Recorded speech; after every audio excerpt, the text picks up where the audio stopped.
Welcome back to the Movie Man. Today I will show you a 2015 science fiction thriller film, Air. Spoilers ahead. Watch out, and take care. In the future, biochemical weapons cause a disaster that makes the air unbreathable. During interviews, the President of the USA assures everyone that the priority is his citizens, yet the reporters keep mentioning some rumors about secret bunkers where they'll hide scientists. Eventually, most of humanity is wiped out by this tragedy, and the most important and intelligent scientists of the country are put in cryogenic sleep in underground bunkers to wait until the air is no longer toxic. There are dozens of these bunkers, and they're maintained by two engineers who wake up for 2 hours every 6 months. In this particular facility, the engineers are Bauer and Cartwright, and it's always Bauer who wakes up first. He feels a bit nauseous, but he recovers quickly, unlike Cartwright, who always wakes up with nightmares because of his claustrophobia. Bauer teases him for a while before finally letting him come out of his tank, which is a different model from the others. Afterward, both men begin their maintenance tasks, which include logging in at the computer to let the other facilities they're alive. Cartwright is glad to see the other bunkers are doing well too, even if communication among facilities isn't possible. They also check the air on the surface, but unfortunately, it's still toxic. Their room has a board with pictures of their old life, and Bauer likes to put tape with the word dead on their friends' faces to remind themselves of the reality out there, but Cartwright hates it and removes the tape every time. The engineers continue to check the information on the computers, and Cartwright begins to worry when he sees there has been seismic activity because of the potential damage it may have caused. Bauer is creeped out by the sleepers, so they agree Cartwright will check on them. While Bauer goes into a corridor to do repairs, Cartwright takes the chance to look at a picture he's hidden behind the board, only to suddenly turn around when he hears Abby. This is a hallucination Cartwright has about the woman he loves,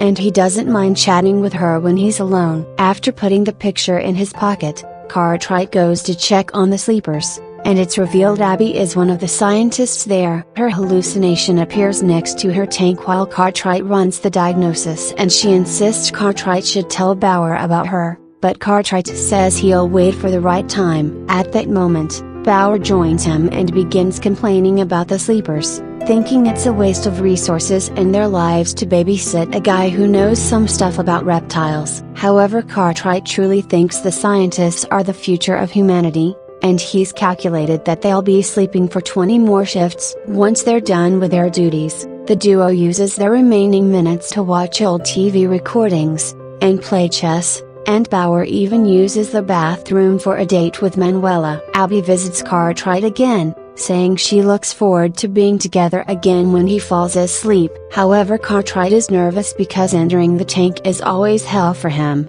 No matter how many times he's already done it, his claustrophobia always triggers. As Abby tries to comfort him, Cartwright suddenly sees flames on her body, and he realizes his tank is on fire. He rushes to call for Bauer, who comes out of the bathroom with the extinguisher. The fire is successfully put out, but sadly the sleeping pod is now destroyed, and Bauer has injured his hand in the process. To make matters worse, at that moment the 2 hours end, meaning the lights go out and the air supply is cut off. Using torchlights and the little air left in the room, the engineers read the manual and learn there's an emergency override, so they take the stairs to find the right chamber. The emergency air supply valve is quickly turned on, then the duo returns to the office to wait for the backup air to reach them. While they wait, they share some details about their lives, and Bauer admits he used to have a wife and 3 daughters, and he had to lie for the job because of the special requirements. Bauer had to watch how the government sealed him in the bunker and his family was left out to die under false promises,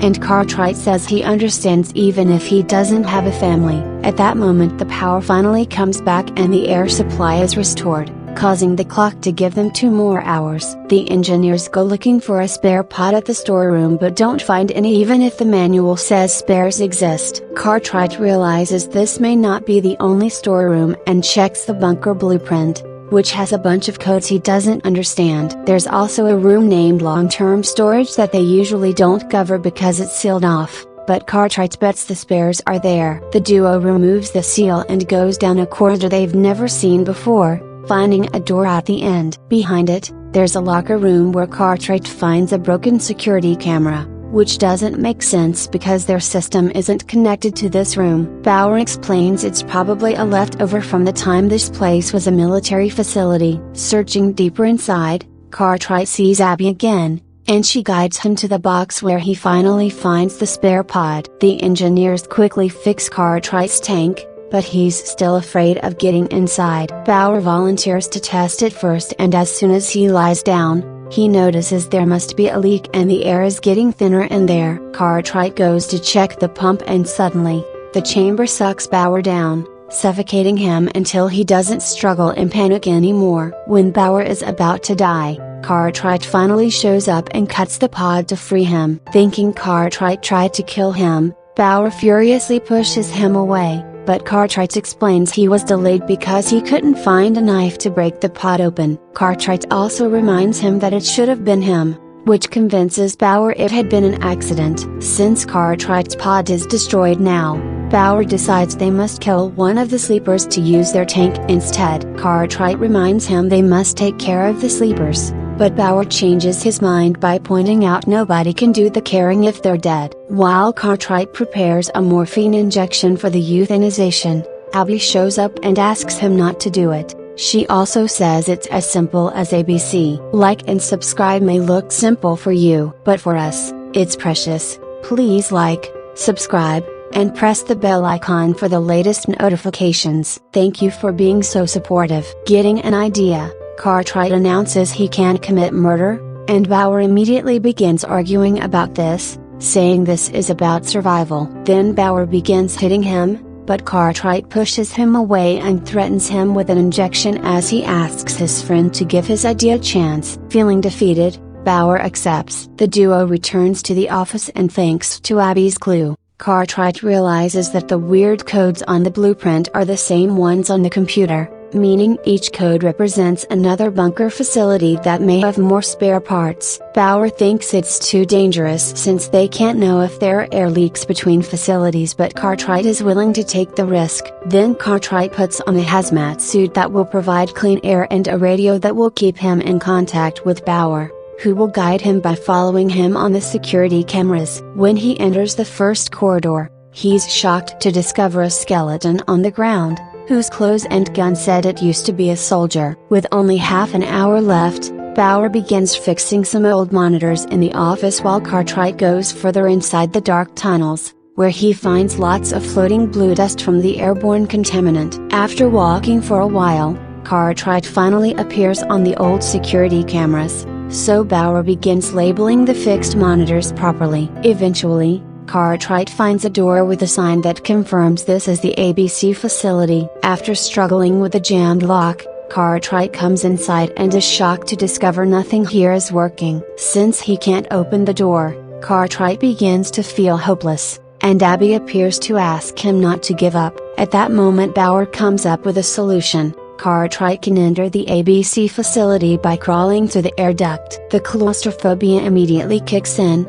but Cartwright swallows it down for the sake of his survival. As he moves through the duct, he's disgusted to see there are numerous bodies here too, and he has to crawl over them. When Cartwright goes deeper into the duct, Bauer loses contact with him, so he decides to use some tools to boost the signal. However, when he grabs his toolbox, he discovers his knife has been there all along and Cartwright possibly lied. Just to be sure, he checks the security footage and is devastated to discover that Cartwright just stood next to the tank doing nothing while he suffocated. Meanwhile, Cartwright finally makes it to the ABC facility and his radio begins working again. As he looks around, he discovers the facility is in complete ruins and there are no survivors. There's also a hole in the ceiling that Cartwright uses to look outside, only to discover the planet has been demolished by nuclear weapons a long time ago. Next, he checks on the sleepers' chambers, but they've also been destroyed. Cartwright gets upset when he finally realizes that the computer showing that all the facilities were well had been a lie to keep the engineers' sanity and make them believe they aren't alone. Bauer comments they can't trust anyone anymore and puts the dead tape on the board again. While Cartwright continues to explore, he concludes his facility is the only one functioning, meaning they are alone. Abby shows up to tell him he isn't alone, but at that moment Cartwright realizes he's running low on air and begins running back to his facility. Once he reaches the last corridor, Cartwright goes through the decontamination process while Bauer shows up on the other side of the door holding up his knife, pointing out his friend's lie. Cartwright swears he can explain, but suddenly Bauer reveals he took the gun from the dead soldier and says Cartwright is a danger to him in the sleepers, meaning he has to die. Desperate and afraid, Cartwright runs back into the ABC facility,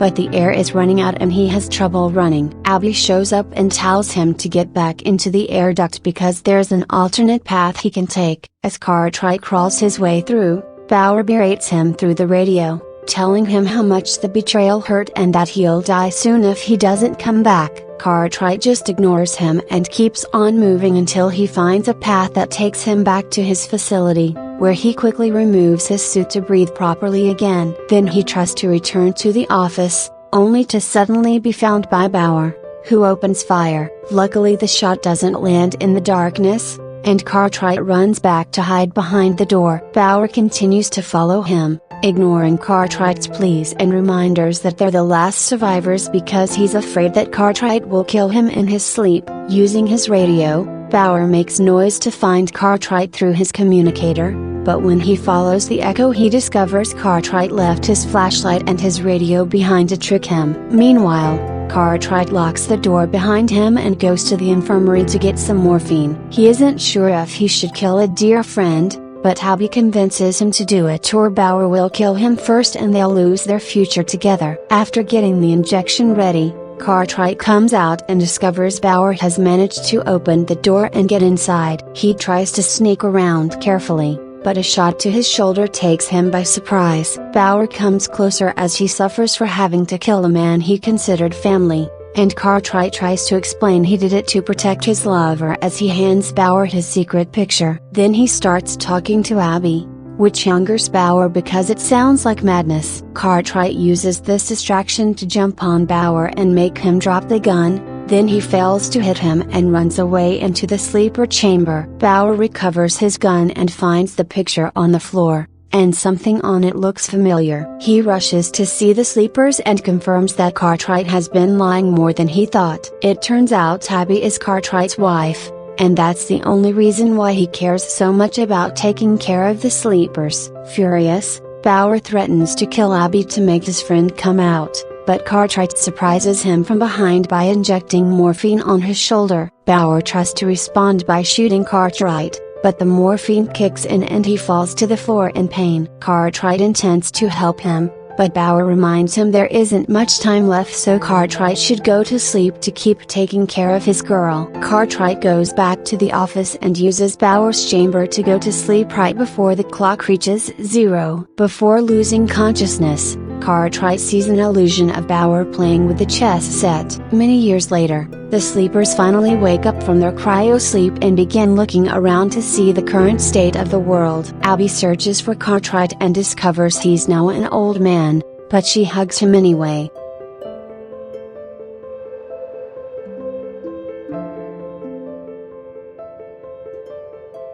That was all of the video. I hope you enjoyed it. Thanks for watching.